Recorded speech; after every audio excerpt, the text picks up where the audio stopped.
Sammy O'Brien here at the Lion Street Steps in San Francisco with head coach of the University of San Francisco, Kyle Smith. Kyle, have you ever been to this location before?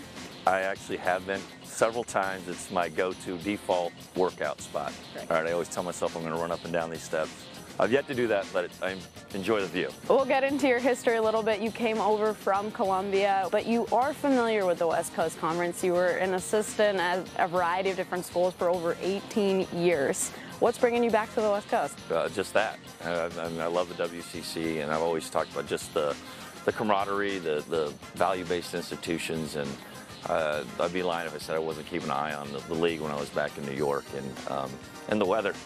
It's pretty nice out here. San Diego, you were there 8 years? Yep. What did you learn most from your time there?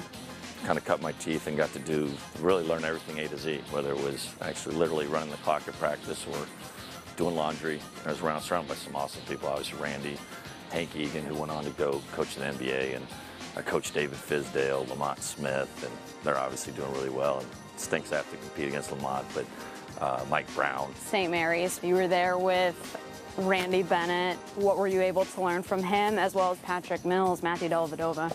At the time, St. Mary's was, the year before they went 2-27, so figured it was a big risk, but with huge reward. And I guess we learned how to build a program. What is it like getting to go back? I know you were just in Morago, and that was not fun. That was a bad experience. But in general, I mean, you get to play them again, and yeah, no. What is it like? The first time last year, I'll be honest, it was very emotional, and a lot of things in my life. I mean, met my wife there, and we our first, I think Rocco was born there, and all that stuff. That's the fun part, but also the hard part. We're here at the next stop, Crissy Field. As you can see, the Golden Gate Bridge in the back. I know you have a tie to this city a little bit further back than just coaching. How far does it go back? It goes back when I was in high school. My dad lived in the city, and even though I was growing up in Houston, I'd come out here and spend summers, and I'd actually caddy up at San Francisco Golf Club, and always looking for a pickup basketball game where there was Potrero Hill, or had a blast. The city of San Francisco in general, I mean, you're the coach at the University of San Francisco. What is it about this city that you like so much? Hey, the weather, and I know it gets a bad rap with the fog and stuff like that, but we embrace it. It's just a picturesque place, whether you're walking or family time, and very unique, to say the least. The diverse communities you have, you get someone like a foreign player, there's going to be someone that he's going to be able to relate to, communicate with, or just go down the Fisherman's Wharf. You'll probably find a tourist or two that make them feel comfortable.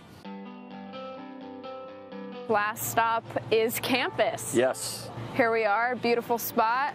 What is it about this campus that you like so much? I love it just where it's situated. It's right in the center of the city, and as we walked around, you get a panoramic view. You can look at Golden Gate Bridge over here, downtown, Twin Peaks, St. Ignatius Church, kind of our landmark for our campus, and kind of centers everything. This is your second season, and you had a pretty successful first year, 20 wins. That was the first since 1980 here at school. What does that mean? I just think we had a really good group that bought in, and we just talked about having great attitudes and great work ethic, and really selling the idea of people that really want to be here. It's not just about basketball, but it's about having that connection to your school, and it'll make it more meaningful and build this program from there. This is a really historic program in general, the basketball program here at USF. How do you hope to kind of bring that back? One piece is just selling this beautiful school in this city, that there's just so much interest in San Francisco, this city, and kind of connect that with the legacy of the legends that are here. We got Bill Cartwright as a special assistant. There's an old school flavor here that really wants to see us do well, and trying to combine that new school where, you know, we got Silicon Valley, got this money, and people come to the city, and with that old school, and hopefully we can achieve that task.